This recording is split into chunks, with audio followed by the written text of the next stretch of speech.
Среда, 11 февруари 2026 започнува дневникот на КТВ. Започна реконструкцијата на последната делница од колекторскиот систем на потегот од Северен булевар до спојот на левиот и десниот колектор. Со ова се заокружува реализацијата на проектот за реконструкција на најзастарениот и најпроблематичен дел од системот. Делницата е во должина од 200 метри, при што ќе бидат поставени коругирани цевки со Фи 1000. Ископот и монтажните работи ги изведува јавното претпријатие Комуналец. Со реализацијата на овој зафат значително се подобрува функционалноста и сигурноста на колекторскиот систем во овој дел од градот, велат од општина Кавадарци. Скијачкиот центар Михајлово се покажа како голема атракција за најмладите, вели градоначалникот на општина Кавадарци Митко Јанчев. Ски Михајлово е атракција на општина Кавадарци, бисер на Кавадарци и Кожув. Ја таму гледам една голема експанзија на можност за експанзија за туризам и со граничниот премин, и со ски Кожув, и со ски Михајлово, и со целата Бошовија, и со инфраструктурата која што имаме, и со отварањето на винарски визби и на ред други туристички капацитети кои што може да се изградат. Знаете дека ски Кожув е цела наша територија. Како градоначалник се залагам да патот помеѓу Бокула, Радња и ски Кожув се стави во функција. Како градоначалник се залагам да стане тоа реалност што го гледаме сето, а конкретно во делот на ски Михајлово, пошто оваа зима релативно имавме топли ноќи, мали снежни наноси, во однос на тоа што можевме да го постигнеме, имаме идеални резултати, идеална посетеност, поготово втората половина од јануари, али през цел јануари негде 10 дена се правеше вешки снег, кај што се произведи повеќе од 7000 метри кубни и од пред 10 дена врнежите кои што ги имавме ни дојде како благодет, така да ја постигна целта и во оваа година кај што имаме најмалку врнежи на снег на Балканот, поготово Македонија, успеавме Михајлово да биде во функција како скијачки центар и да поготово нашите најмлади, не само од Кавадарци, од Гевгели, од Дорен, од Прилепи, од Велес и од Скопје, дојдат да го посетат и буквално научат да скијат или да можат да имат можност за релаксација и на повозрастите, и за скијање, и за прошетка. И таа воздушна бања и зимски идили, мислам дека треба да даваме можност само да се развиват повеќе. Инаку за информација на јавноста и ги како советници знаете дека таму немаме дополнителни вработувања, немаме дополнителни трошкови. Едноставно што не е трошок за правењето на вешки снег, не е струјата која што се троши како електрична енергија за правење на вешки снег, и сите вработени кои се таму на ден, пример на викенд се 8 до 10, се вработени од општина Кавадарци, од јавните предпријатија и од јавните предпријатија јас сме. Така да не земеме дополнителни вработувања, не правиме трошкови, едноставно можеме да ги ротираме вработените делот на нивните обврски кои што му се намалени во обемот на зимото како јануари и февруари, да може таму да ги спроведуваат. Кавадаречки дол ќе прерасне во уредена и зелена урбана целина, наменета за рекреација, прошетка и пријатен предстој, како значаен чекор кон поодржлив и почист град, велат од локалната самоуправа. Неготино го стартуваше проектот за заедничка грижа за највозрасните сограѓани со вкупен буџет од околу 250.000 евра за општината и здравствениот дом ќе се реализираат неколку целни подпроекти. Градоначалничката Марија Нацева и представници од општина Неготино во Јаница, Грција, го означија почетокот на исклучително значаен проект за општина Неготино, насловен како еднаков пристап до здравствената грижа за возрастната популација во прекуграничната област, соочување со предизвиците на деменција или elder care. Овој проект не е само бројка или буџет, туку директна инвестиција во достоинствена старост и подобро здравје за оние кои дале и се вложиле многу за општина Неготино. Преку предвидениот буџет од над 128.000 евра за општина Неготино и дополнителни 121.500 евра за јавната здравствена установа Здравствен дом Неготино, ќе се реализира нов дневен центар за возрастни и ранливи групи, ново амбулантно возило за транспорт на пациенти, мобилен тим од 4 асистенти за нега во домашни услови, најсовремена медицинска опрема, преносен ултразвук и дефибрилатор, како и арт и окупациона терапија за ментално здравје. Грижата за другите е одлика на една хумана општина. Со овој проект Неготино станува пример за тоа како преку граничната соработка со Република Грција носи реални промени во секојдневието на граѓаните од оваа општина. Јавното предпријатие за комунални дејности Росоман со полни раце работа во овој период. Покрај работата на пристапните патишта се уредува зеленилото и зелените површини, се со цел поубаво Росоман. По реакција на граѓаните за крак од улица Цандо Кузманов во Росоман, кон земјоделските насади, утрово веднаш на терен излегоа екипите на јавното предпријатие за комунална дејност Росоман. Во тек е санација на пристапниот пат со цел да се обезбеди непречен пристап за земјоделците и механизацијата. Општината работи навремено, одговорно и во интерес на граѓаните на општина Росоман. Паралелно, заедно со раководството на јавното предпријатие за комунална дејност Росоман, беше разговарано за конкретни чекори за уредување на зеленилото, посадување нови зелени површини и системско раззеленување на јавните простори. Со ангажирање на дополнителни човечки ресурси ќе се обезбеди и континуирано квалитетно одржување. Во моментов активно се работи на санација, уредување и раззеленување на јавните површини во Росоман, со континуирани активности за одржување и унапредување на зелените површини се создава поуредена, пофункционална и поубава општина Росоман за сите граѓани. Во соработка со јавното предпријатие за комунална дејност Росоман, во наредниот период ќе се превземат и низ активности со цел значително подобрување на функционалноста и безбедноста на пешаците, како и создавање пријатна и уредна гледка за сите минувачи. Целта е поуредена, поубава, пофункционална и побезбедна општина Росоман за жителите и за посетителите.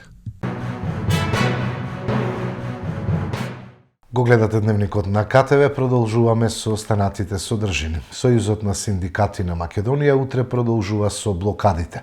Председателот на ССМ Слободан Трендафилов денеска остро реагираше дека е следен не само тој, туку и неговите деца. Според него, пратеничката на ВМРО ДПМН Дафина Стојановска незаконски објавила видеоснимка на која се гледаат неговите малолетни деца, што го оценува како директна злоупотреба. Како што најавивме, втората фаза продолжува утре со блокада на Стопанската комора, Организацијата на работодавачи и Бизнис конфедерацијата. Блокадата ќе започне на раскрсницата пред Стопанската комора во 12 часот. Да не се грижат. Повторно ќе бидеме 21 представник на синдикатот, онолку колку што е потребно согласно законскиот минимум за да излеземе на улица и да блокираме. Работниците нема да дозволиме да им мрзнат на газдите на улица, да им мрзнат на пратениците на улица и да им мрзнат на владата на улица, само за да ги блокираат, како што овие ги блокираат работниците, некои 36 години, некои 2 години, некои 1 година. Пред Стопанската комора ќе блокираме газди кои ги блокираат работниците 36 години, газди кои одбија до крајот на минатата година да ги зголемат работничките плати и да зголемат минималната плата, а кукаат дека квалификуваните работници заминуваат од Македонија и дека не можат да ги задржат. Ќе блокираме газди кои се исплашија од нападите на владата и на политичките партии, на работниците и на синдикатите. Ќе блокираме газди се додека не донесат одлука за зголемување на минималната плата на најмалку 600 евра и за зголемување на сите останати плати за 6000 денари. 21 од нас, од членовите на органите и телата на синдикатите, утре во 12 часот ќе бидеме пред Стопанската комора. Ги повикувам работниците кои можат, кои ќе поминуваат, да ни се придружат макар и на 5 минути, затоа што другите не бројат. И тие мислат дека овие блокади, кои се таргетирани и наменски се со по 21 човек на улица, само за да им покажеме дека не ни се потребни оние 12.000 луѓе да ги блокираат кои излегоа на 28 јануари со нас, но по завршување на блокадите ќе повикаме на голем работнички протест на кој ќе организираме превоз од сите градови, на кој ќе дадеме шанса на сите работници, протест кој ќе биде организиран во неработен ден, за да излеземе многу повеќе од 21 човек на улица, пред да го организираме генералниот штрајк во јавниот и во приватниот сектор, доколку и понатаму продолжат со игнорантскиот однос. Но ќе дозволите да се обратам и како човек. Изминативе денови се случуваат напади. Сакам да им повторам дека јас сум Слободан Трендафилов, работник, председател на Сојузот на синдикатите на Македонија. Мојата плата за која се грижа толку е 57.000 денари. Можат да ме следат, можат да ме прислушкуваат, можат да ме уценуваат, да ме напаѓаат и да ми се закануваат. Нема да подклекнам, нема да се предадам се додека не се предадат и не ги зголемат работничките плати. 11 дена нема одговор како 5 тони дрога вредни 40 милиони евра поминале граница и денеска прашаа од опозиционата СДСМ. 11 дена јавноста чека одговор. 11 дена власта молчи. Како 5 тони дрога, по некои проценки вредни околу 40 милиони евра, ја поминале македонската граница и завршиле во Србија. Кој ќе одговара? Молкот, почитувани, не е случајност. Молкот е индикатор дека овој скандал води кон врвот на власта и дека некој се обидува да го заташка овој огромен наркоскандал. Наместо одговори, гледаме дефокус на власта, прават медиумска магла, за да побегнат од клучното прашање. Мицкоски лицитира по медиумите 25 тони, 40 тони, сега најавува 100 тони. Дали сите фирми се нелегални? Тоа ли го порачува Мицкоски? Ако е така, зошто не била навреме направена контрола, зошто власта дозволила нелегално да се произведува и да се складира? Не се кажува дали државата ги субвенционирала. Што ќе се случи ако компаниите побараат одштета? Колку ќе чини оваа медиумска пропаганда која на крај ќе ја платат граѓаните? Во меѓувреме, медиумите во Србија објавуваат нови информации што отвараат сериозни сомнеши. Според овие медиуми, оапсениот функционер на СНС, сестринската партија на ВМРО, поврзан со заплената во Крушевац, бил близок со српскиот министер за одбрана Братислав Гашич. Доколку ова се потврди, се отварат нови сомнежи за можната поврзаност и на други функционери во ВМРО. Прашуваме каква е улогата на директорот на СОЗР и ново назначениот организацијски секретар на ВМРО. СДСМ нема да дозволи ова да се заташка. Ке продолжиме да бараме одговори, целосна истрага и одговорност за сите, без разлика на функција или партиска припадност. Одговорност ке има за сите. Подзаконскиот акт за канабис во коализија со законот власта на СДС го донела спорниот правилник, рече на денешната пресконференција Бране Петрушевски од ВМРО ДПМН. Познанството со Зоран Заев и Венко Филипче, како и блискоста со СДС, биле најважен критериум за апликантите за добивање на лиценца за медицински канабис. Не можел кој било да извади таква лиценца, затоа што тоа било резервирано за луѓето блиски до кланот Заеви и до Филипче. Затоа и во Струмичкиот регион во Македонија има најмногу фабрики за марихуана за медицински цели. За да им тече бизнисот и да ги вртат милионите, Заев и Филипче во 2020 година планираат целосно легализирање на марихуаната и со тоа сакаа Македонија да ја прават светска туристичка атракција. За среќа на граѓаните, овој обид не им успеа, а сега гледаме и која им била целта.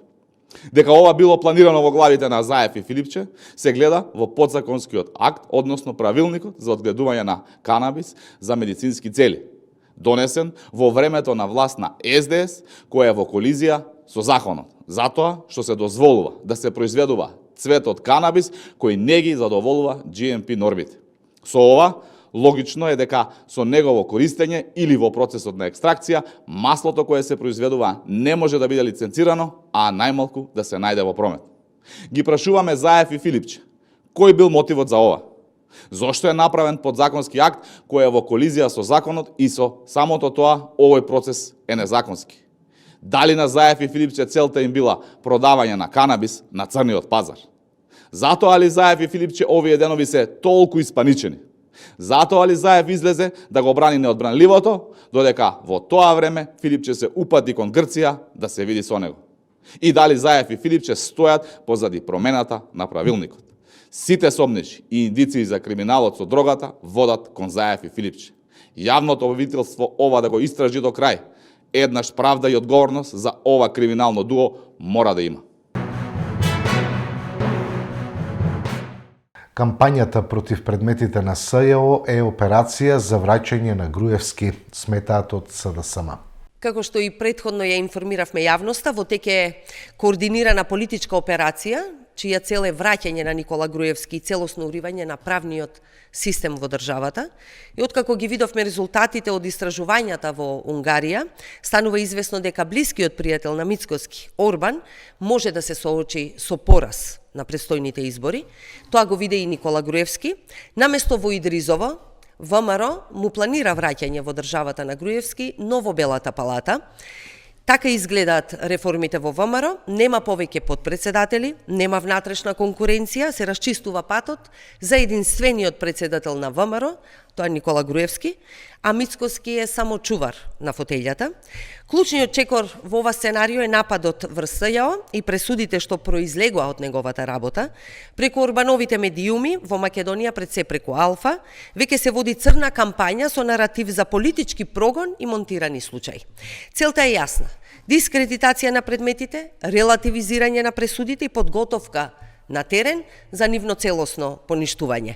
И ова не е случајна медиумска офанзива, ова е организиран обид да се избрише одговорноста за криминалот на поранешната власт и да се представи бегалецот Груевски како жртва.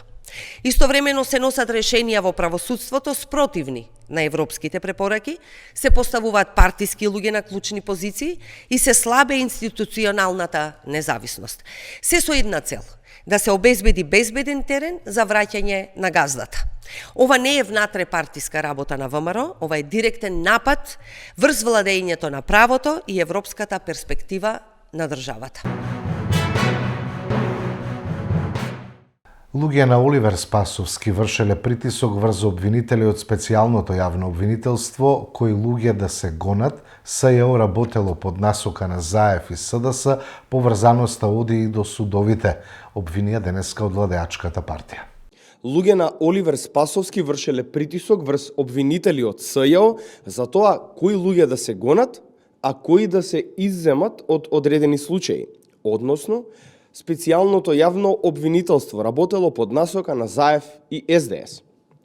Советник на министерот за внатрешни работи Оливер Спасовски во техничката влада пред околу 10 години во канцелариите на СЈО и кажал на обвинителката Кадрију дека треба да се прошири опсегот на лица опфатени со случајот, случај кој тогаш го работела обвинителката Кадрију. Откако ова таа не го прифатила, тој си заминал на друго место да се жали, а за кратко време обвинителката Кадрију била избркана од работа. На овој начин СДС, Заев и Оливер Спасовски раководеле преку Катица Јанева со специјалното јавно обвинителство. Тие одлучувале кој предмет ќе треба да се работи, кој обвинител ќе го работи и кои лица ќе треба да се опфатат и кој ќе треба да одговара. Сите овие предмети меѓу другите обвинители ги работеле и Ленче Ристовска, Гаврил Бубевски, Фатиме Фетај и Лиле Стефановска, додека Катица Јанева била само координатор, бидејќи таа немала познавање од материјата. Донесените кривични пријави, кои ќе повторам биле напишани на ливче и не биле запишани согласно закон од страна на оваа претходна четворка која ја споменав, биле пренесувани од јавното обвинителство за да ги работи специјалното јавно обвинителство поради желбата на Зоран Заев и СДС. Доколку некој не сакал да ги работи овие предмети, бил оттргнат од СЈО, како што е и случајот со поранешната обвинителка од специјалното јавно обвинителство Лејла Кадриу, која вели дека не сакала да учествува во криминалот на Јанева и затоа била избркана од работа. Дополнително на ова, истите овие материјали во форма на прислушувани разговори, така наречени бомби, кои СДС и Заев ги пуштаа во јавноста, не можеле да бидат доказ во судски предмет, поради тоа што станува збор за вербален деликт. Но, со само една одлука на апелационен судија, ова стана доказ во овие случаи. А да ја подсетиме јавноста дека пред само еден месец, кај еден апелационен судија беа најдени пари зазидани во зид, што отвара дополнителни сомнеши. Според сведоштвото на Кадриу, ова било добро смислено за да се спреми терен, за да се прифаќа во судот се што СЈО ќе измисли по насока на СДС. До толку било поврзано судството и обвинителството и специјалното јавно обвинителство како институција, да овде не станува збор за правда и одговорност, туку исполнување на желбите на поединци од СДС, како Заев и Спасовски, преку обвинителите во СЈО кои работеле незаконито. Доколку некој одреден судија не се однесувал како тимски играч со Катица и СЈО, му се правеле одредени притисоци и закани за да се оттргне пречката, за да можат СЈО и СДС да ја продолжат нивната игра. Токму поради овие работи, поранешен судија, председател на еден од судовите во Македонија, беше и осуден на затворска казна. Почитувани граѓани, вистината порано или подоцна излегува на виделина. Се што ВМРО ДПМН говореше во минатото, денес самите обвинители од тогашното СЈО го потврдуваат.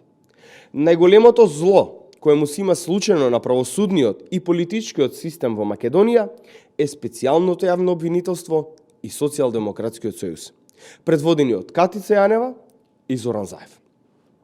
Едната личност знаеме како заврши, очекуваме јавното обвинителство да си го испита и овој случај и неселективно да постапува.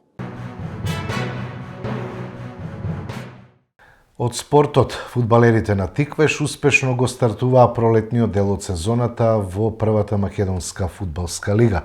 Берат Садик постигна хет-трик, а Стојковски, Тасев и Голубов по 1-0 во дуелот против скрапениот тим на Шкупи. Вчера се одиграа првите две средби од редовното 17-то коло, односно прво пролетно, во првата македонска фудбалска лига. Во дербито на колото, во Тетово, Шкендија освои исклучително важни бодови во борбата за највисок пласман и ја совлада Струга со 2:0. Првото полувреме заврши 0:0, но со засилен финиш во вториот дел, Шкендија дојде до важната победа. Во вториот вчерашен надпревар, Шкупи во Кавадарци му беше домаќин на градскиот фудбалски клуб Тиквеш. Проблемите со кои се соочува тимот на Шкупи, особено со собственичката структура, го принудија скопскиот тим да биде домаќин на теренот во Кавадарци, а згора на тоа допатува со подмладен и скрпен тим кој едноставно немаше шанси и не можеше да се носи со разиграниот тим на Борче Христов. Чирчани се веќе отпишани и во следната сезона ќе играат во втората македонска фудбалска лига, а надпреварот со Тиквеш го започнаа со 9 младинци во стартниот состав. Тиквеш надпреварот го одигра само со македонски фудбалери без странци, а можност да играат добија дури 6 младинци. Веќе во 9-та минута Берат Садик го постигна својот прв гол за 1:0. Овој гол всушност беше и првиот постигнат гол во пролетниот дел од првата македонска фудбалска лига. Следуваше голот на Кристијан Стојковски во 20-та минута за 2:0 или 0:2. 3 минути подоцна Даниил Тасев с големи на 0:3, а Голубов во 45-та минута погоди за 0:4. За овој младинец, ово беше негов дебитански гол во дебитанскиот настап за кавадаричкиот прволигаш. Со тој резултат се замина на пауза. Во второто полувреме Берат Садик беше стрелец на уште 2 гола законечни 0-6. Општ е впечатокот дека Тиквеш можеше да постигне барем уште толку голови, меѓутоа четата на Христов не сакаше да ги открива сите адути пред викенд дуелот со Шкендија во Кавадарци. Останатите средби од ова коло се игра денес и утре.